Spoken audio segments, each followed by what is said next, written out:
유대인의 결례에 대해서 좀 살펴보기 위해서 사이트를 좀 찾아보았습니다. 유대인들의 사이트를 좀 찾아봤는데 유대인의 가르침이라고 하는 사이트가 있었습니다.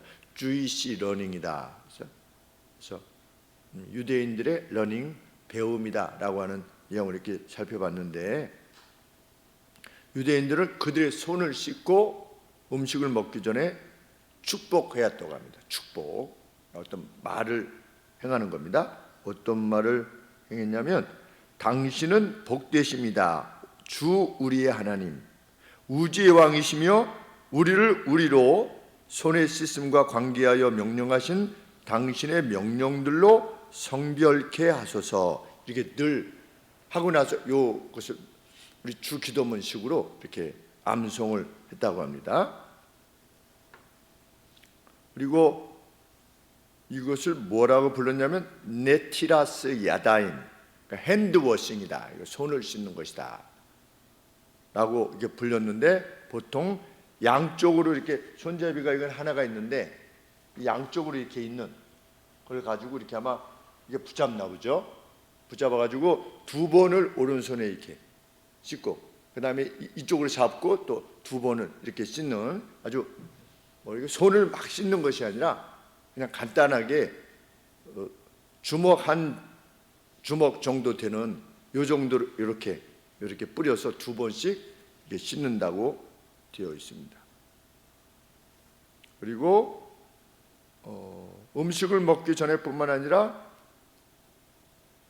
밤새 부정이 있을까봐 아침에도 씻었답니다.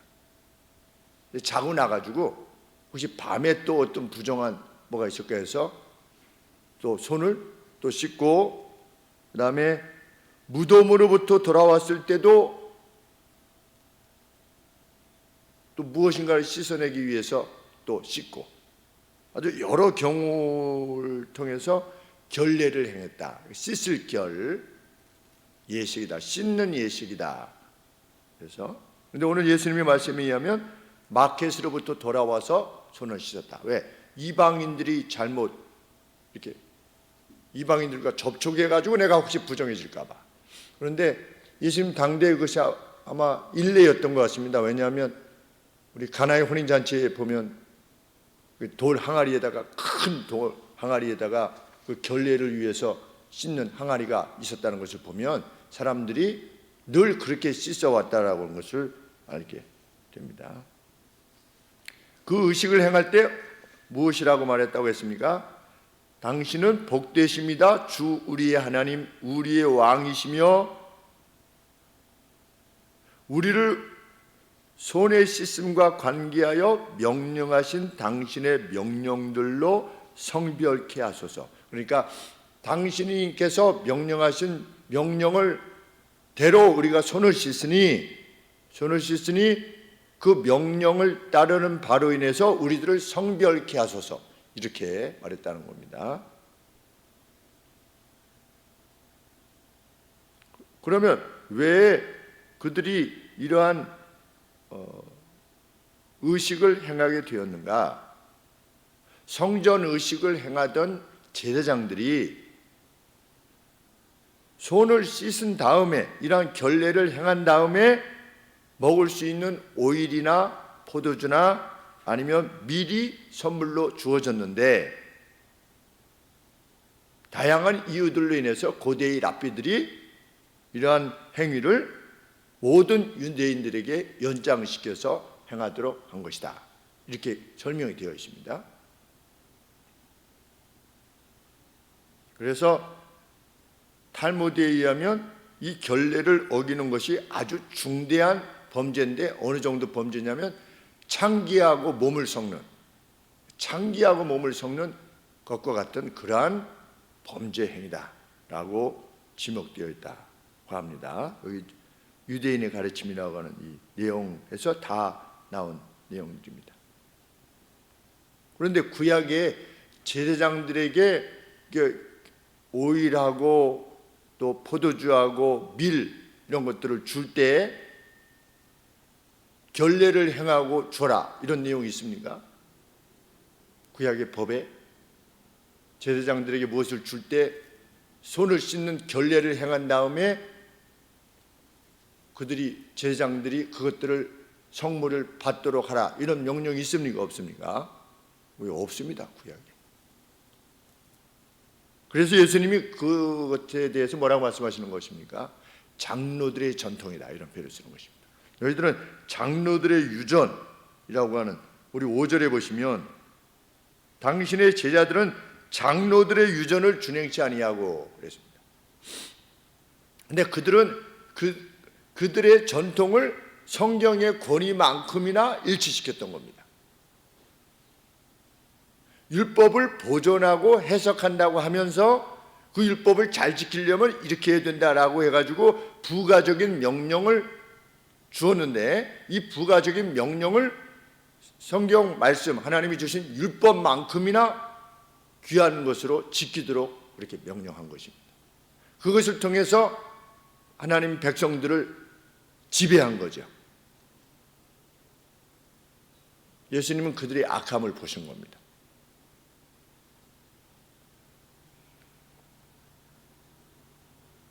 성경에 보면 여인의 경수와 또 여인의 해산에 관계되어진 부정이 있죠. 그 다음에 시체로 인한 부정, 혹은 사람이나 동물이나 부정한 사람, 부정한 동물, 파충류 같은 것들, 이런 것들을 접촉하고 나서 관계된 부정, 이런 부정들에 대해서는 언급했지만 음식을 먹기 전에 손을 씻어라, 이런 것은 없는 겁니다.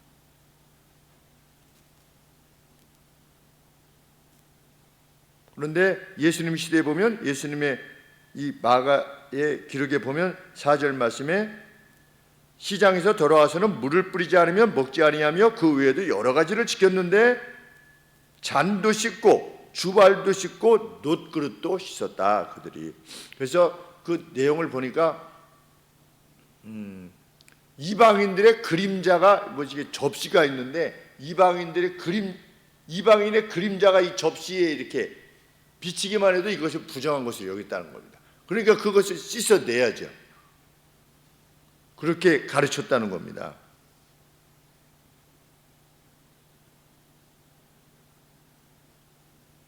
그런데 그런 내용은, 그러한 결례는 장로들의 전통일 뿐이지 성경에 없지 않습니까? 정확하게 말하면 하나님께서 명하신 바가 아니었던 겁니다. 그러면 이러한 지도를 받았던 이스라엘 사람들은 어떠했겠습니까? 바리새인과 서기관들에게 그것이 이미 오래돼서 내려온 겁니다. 그러한 전통이, 장로의 유전이, 트레디션이죠. 장로의 전통이 오래되어 왔을 때는 이 사람은 이제 태어나가지고 한 20살 정도 됐습니다. 아니면 10살 정도 됐어요. 그러면 앞선 세대가 이미 그렇게 하고 있는 겁니다.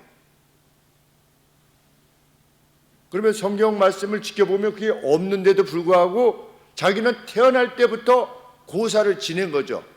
어떤 사람으로 치면 그냥 어렸을 때부터 고사를 지낸 겁니다. 그러면 어떤 일을 할 때 고사를 지내지 않으면 마음이 꿀꿀한 겁니다.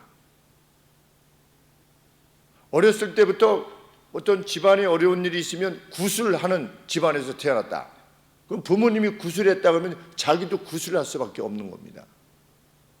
그러니까 어떤 두려움을 자극해가지고 이 바리새인과 서기관들이 자신들의 전통을 가지고 이스라엘 백성들을 지배하려고 했던 겁니다.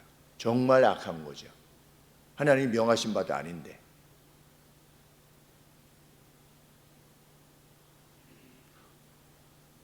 어떤 교회가 오래되면 오래될수록 교회 안에 쌓여가는 전통이 있을 수 있습니다. 매우 조심해야 되는 이유입니다. 우리 김 목사님은 그러시지 않았는데, 이런 말은 결코 나오지 말아야 되는 말인 것입니다. 제가 화성교회 때 잘하는데, 화성교회 장로님들 새로 이제 장경재 목사님 다음에 목사님 모시고 이러면 뭐라고 말하기를 쉬우냐면 장경재 목사님 때는 안 그랬는데, 이렇게. 그래서 어떤 장로님이 그렇게 말씀하시더래요. 장경재 목사님 계실 때 안 그러셨는데. 그래서 저희 어머니가 훨씬 먼저 계셨잖아요. 뭘 안 그러긴 안 그래, 장경재 목사님 때 그렇게 다 하셨는데. 그리고 자기가 그냥 이 앞쪽을 해가지고 이 자기가 의도하는 바대로 무엇을 이끌려 가는 그것이 교회 내에도 있을 수 있다라고 하는 것, 그 마음에 우리가 긴장을 놓치지 않고 해야만 됩니다. 우리 교회는 이렇게 하는 교회다. 이것이 있으면 안 되는 겁니다. 그것이 성경 말씀이 밝히는 바, 이 진리에서 명확하게 명한 바가 아니라면 그 어떤 것도 그러합니다. 그래서 마음에 두어야 될 것입니다.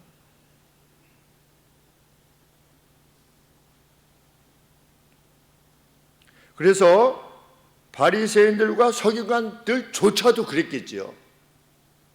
왜냐하면 자기도 지금 바리새인 훈련 받고 서기관도 훈련 받아서 자기 앞선 세대부터 몇백 년이 돼서 이렇게 내려온 거니까 그 안에서 자기도 지도를 받은 거니까 바리새인들과 서기관들조차도 그것에 대한 인식이 따로 있지 않았을 겁니다. 오늘 로만 캐톨릭의 사제들이 그러하듯이 자기는 성당에서 자랄 때 어렸을 때부터 그렇게 배운 겁니다.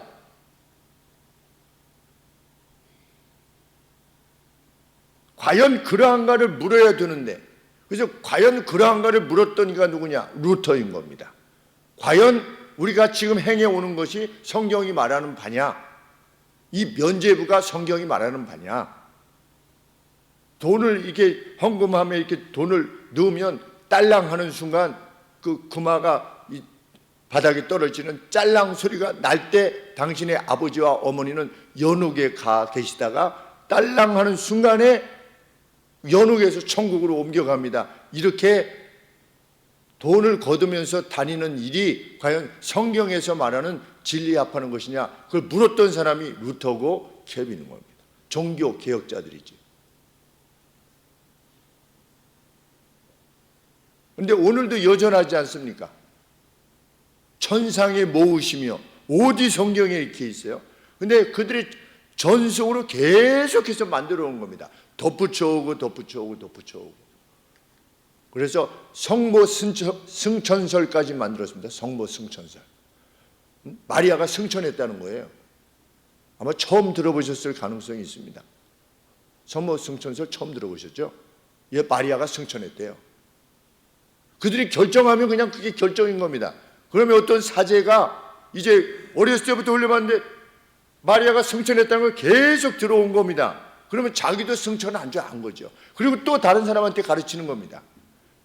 승천을 어떻게 했어요? 성경이 없는데 말이 많어 이렇게 되는 겁니다. 믿음이 없어 이렇게. 그런데 거기만 그런 것이 아니라 어느 교회도 그렇고 한 개인도 그러하다는 겁니다.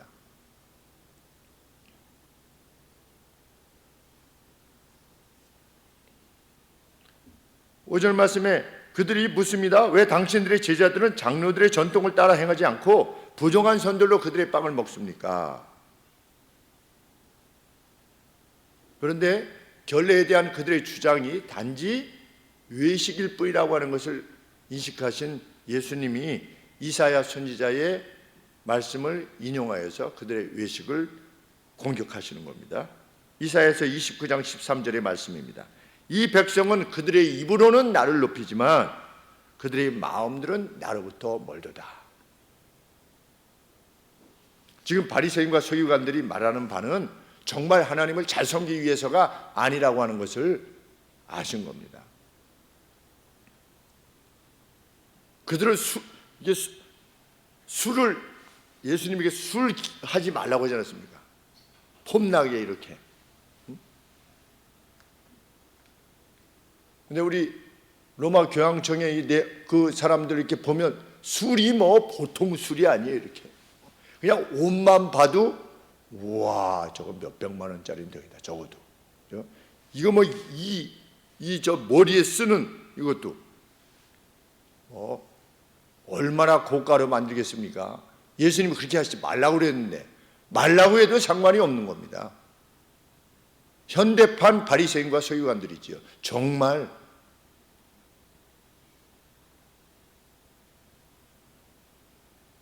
그래서 생명을 걸고 순교한 겁니다. 종교개혁가들이 화형당하고 이것이 하나님의 말씀에 비춰봐서 온당하지 않습니다 라고 순교한 겁니다. 진리를 외치다가.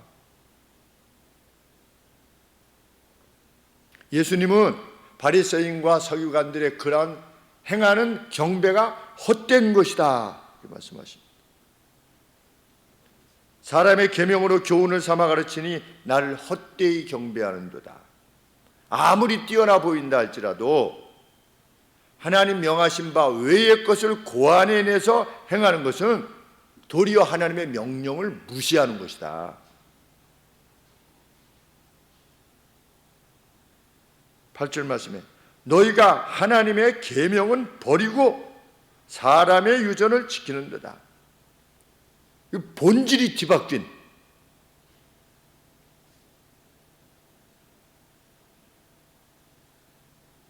예수님께서는 심지어 이렇게까지 말씀하십니다. 9절 말씀에 너희가 너희 유전을 지키려고 하나님 계명을 잘 저버리는도다. 원문에 이렇게 되어 있습니다.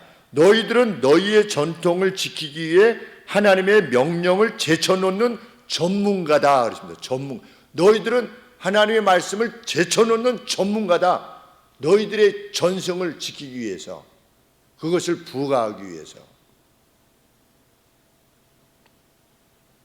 물론 그 의도가 어디까지 있는지 잘 모르겠지만 우리 교회 등록하시려면 어느 과정을 거치고 어느 과정을 갖추고 어느 과정을 거쳐야만 우리 교회 등록할 수 있습니다. 그렇게 하려고 하지 않는 이유가 저희는 여기 있습니다.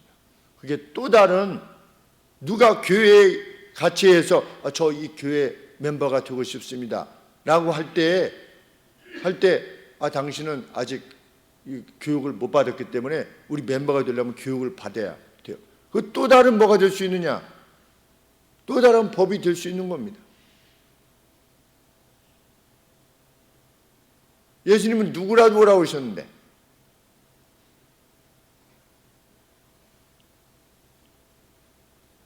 예수님이 그 잃어버린 한 마리 양을 이렇게 찾아서 가셨는데, 목자가 찾았는데 애가 꾀지지하고 막 이렇게 해서 아유 너 좀 나중에 비 좀 맞고 좀 얼굴 털 좀 깨끗하게 하고 이게 와라 이렇게 하실 리는 없지 않습니까? 그냥 발견하면 기뻐서, 누가 예수님을 믿겠다는데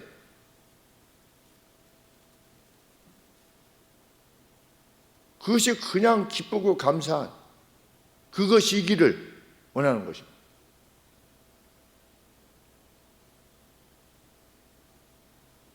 우리 교회는 다른 교회에서 온 성도님은 받지 않습니다. 멋은 있어 보입니다.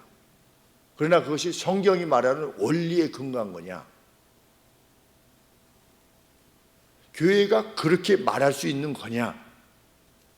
정말 심각한 고민. 그 교회도 그 교회 나름대로 고충이 있겠지만 그 고충 때문에 정말 성경이 말하는 바가 아니라면 그렇게 말하는 것이 과연 합당한가?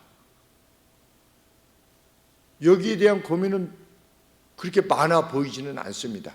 그냥 일견 보기에는.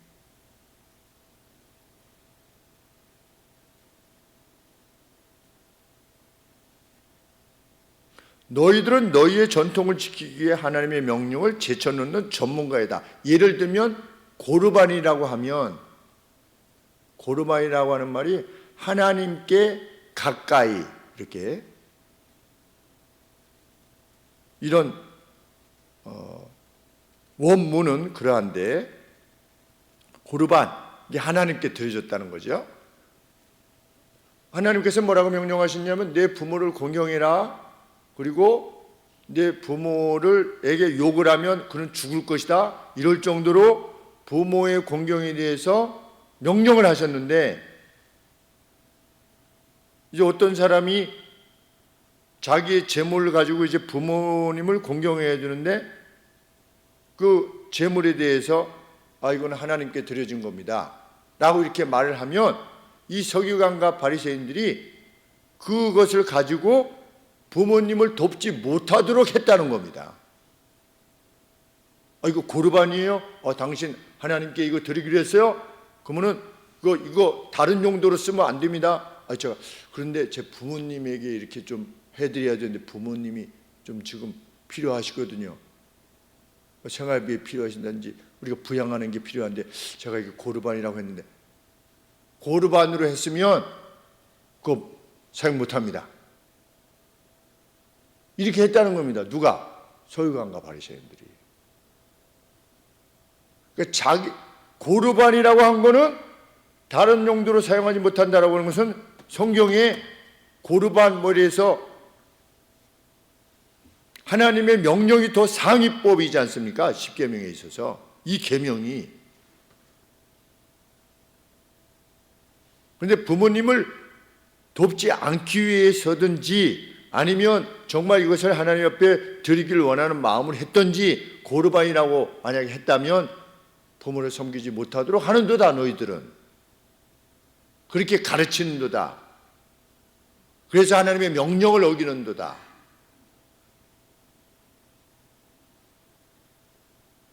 그 죄라는 겁니다. 12절 말씀에 제 아비나 어미에게 다시 아무 것이라도 하여 드리기를 허하지 아니하여. 허하지 아니한다. 저도 이 말씀을 들으면서 참 죄송한 게 부모님한테 드린 게 있어야 말이죠. 참 그런 생각을 해봤습니다. 자녀들의 소득이 한 4,500 정도 되면 부모님에게 그래도 한 20-30만 원은 드려야 되지 않나. 적어도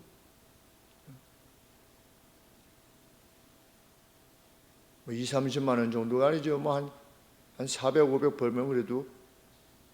그런데 그렇게 부모님에게 그냥 부모님도 부모님대로 생활하실 수 있지만 부모님 이걸 좀 용돈으로 좀 쓰세요 라고 할 수 있는 것이 사실 5계명에 해당되어지는 건데 저조차도 그렇게 못하고 있으니 참 이 고르반 이 내용을 제가 이렇게 하면서 아이고 참 또 죄송하다 이런 생각이 듭니다. 사실은 내리사랑이라고 하긴 하지만 또 자녀들에게는 또 어떻게든 또 해요. 근데 부모님들에게는 그게 잘 안 되죠.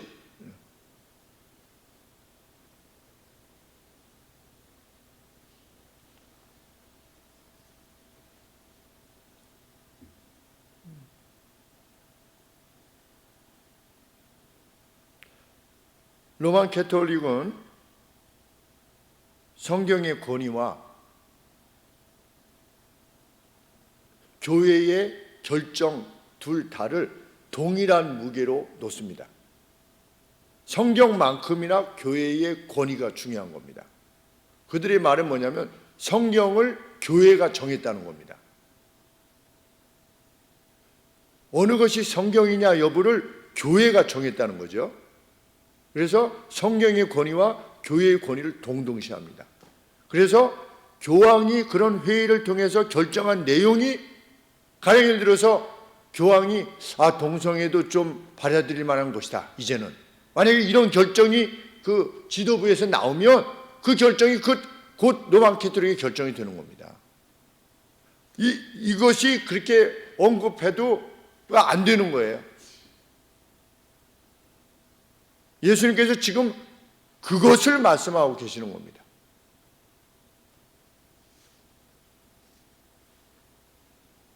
그래서 그들은 뭐까지 없앴다고 말씀드렸습니까? 제2계명이 없대잖아요. 형상을 만들지 말라라고 하는 계명을 10계명에서 뺐다고 하지 않습니까? 아니 10계명을 자신들의 마음대로 결정하는 자들이 무엇도 마음대로 하지 않을 수가 있겠습니까?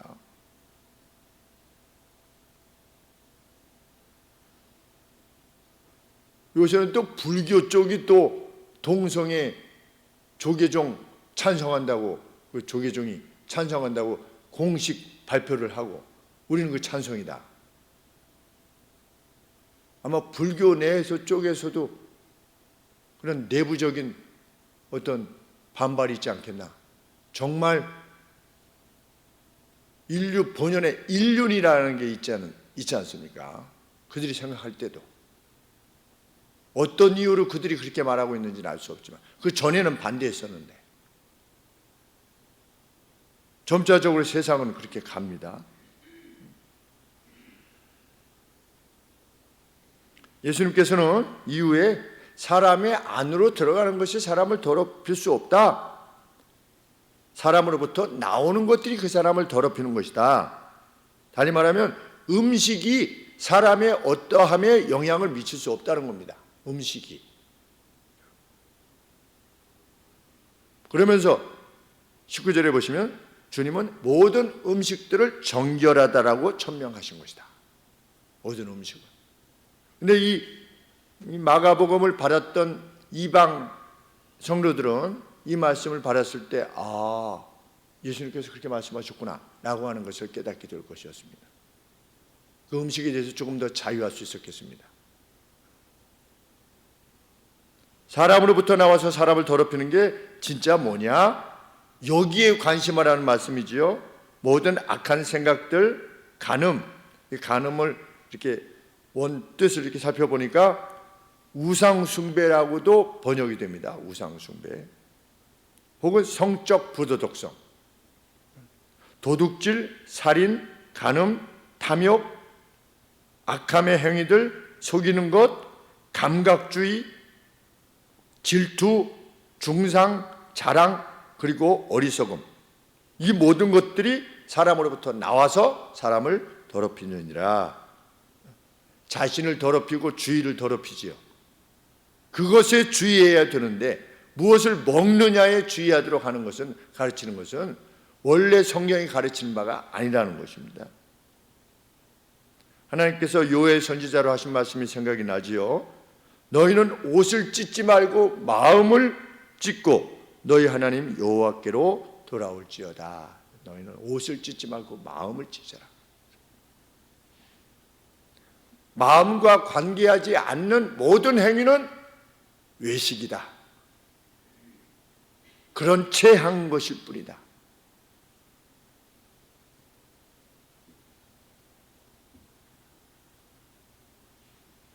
마음이 없는 채로 제사를 드렸던 이스라엘 백성들에게 하나님께서 너희는 나의 뜰만 밟을 뿐이다.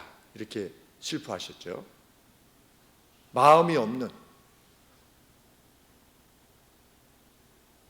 하나님과의 관계에 대해서는 아무런 적이 없는, 그러니까 우리가 믿음 생활하면서도 어떤 것을 어떻게 해야 된다라고 해야 할 때에 그것이 하나님과 관계없이 무엇이 주장되어지고 언급되어질 수 있다라고 하는 것을 우리 마음에 두어야 됩니다. 자기 생각을 밝히는, 자기 생각을 주장하는 그런 것일 수 있다라고 하는 것을 알게 되는 것입니다. 특별히 지난 3년 동안 예배에 관계되어져서 그러했습니다. 예배를 멈출 수 있는가?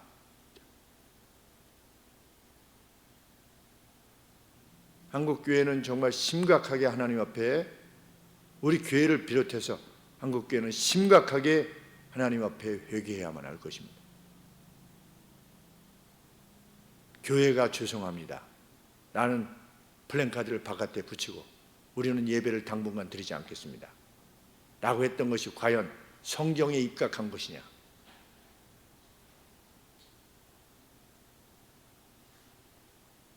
정말 무엇이 창궐하여 사회 자체가 모든 것을 올스톱시키는 그러한 상황이었다고 할 것 같으면, 정말 그 본질적인 이유가 그것이었다고 할 것 같으면 우리가 법에 동의해야만 했었겠죠.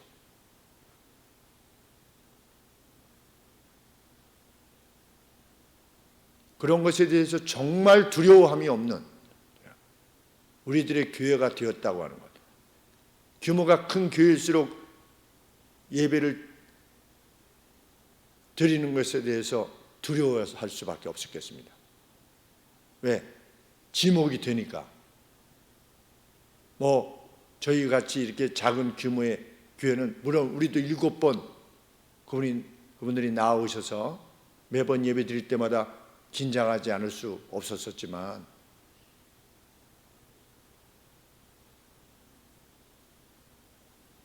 그 가운데서도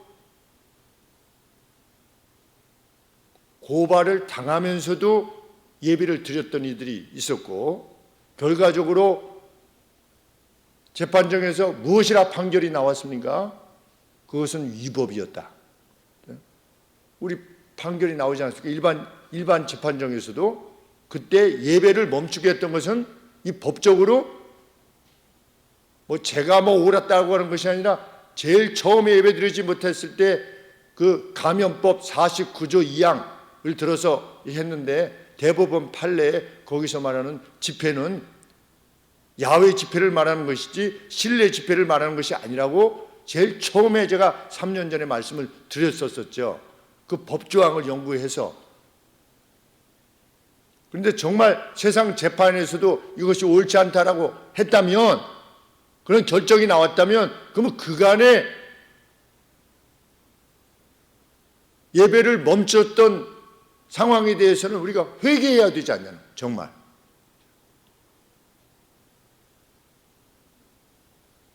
우리가 잘했다는 것이 아니라, 누구를 비난하자는 것이 아니라, 그 두려움이 하나님 앞에서 정말이 있느냐, 그것이 교회다, 살아있는 교회다.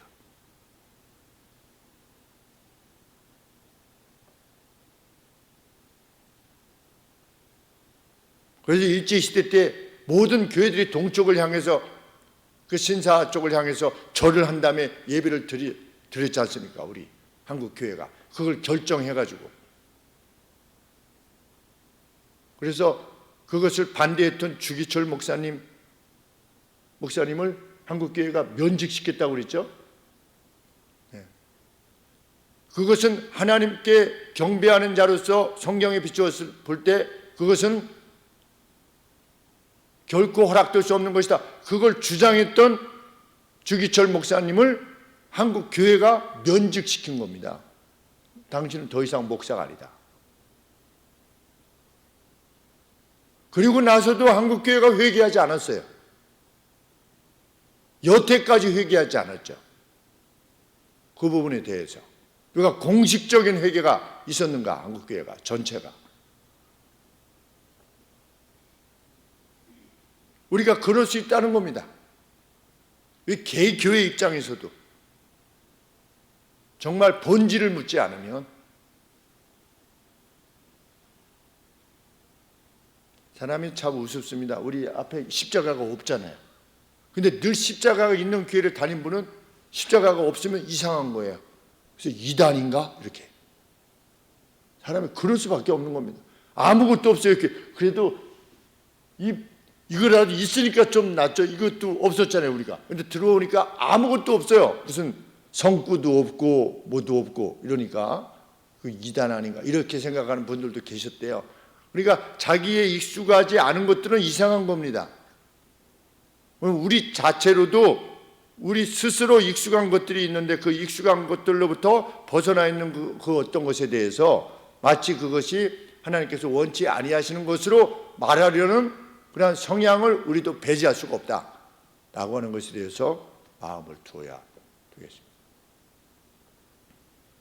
저도 제가 찬양 인도할 때는 그냥 찬송만 부르잖아요.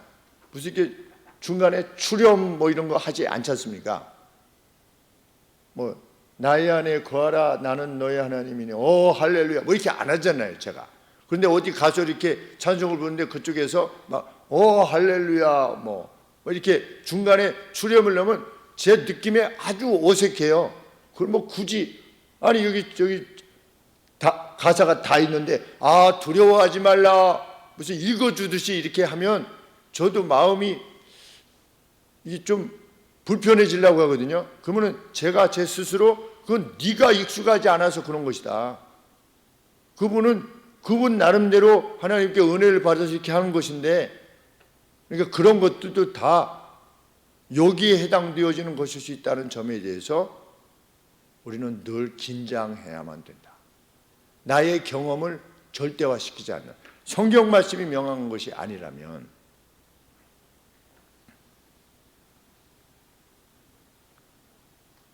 오늘 아침 말씀대로 하나님께 대한 감사로 행하는 것만이 또 사랑으로 행하는 행위만이 하나님을 기쁘시게 할 것입니다. 그것이 없는 한 인간이 세운 그 어떤 것도, 그 어떤 멋들어진 제도, 그 어떤 공간, 어떤 세레모니, 이것도 주님을 기쁘시게 할 수 없는 것이라, 주님을 기쁘시게 할 수 없는 정도가 아니라 하나님의 명령을 파괴하는 그러한 것이 될 수 있다는 것에 대해서 늘 긴장하며 마음을 모두 나가는 우리가 되기를 원하는 것입니다. 기도하겠습니다. 주님, 마치 지극히 당연한 것으로 말했던 바리새인과 서기관들에 대하여 하나님의 명령을 어기는데 선수라고 전문가라고 말씀하시는 예수님의 말씀을 기억하게 하여 주옵소서.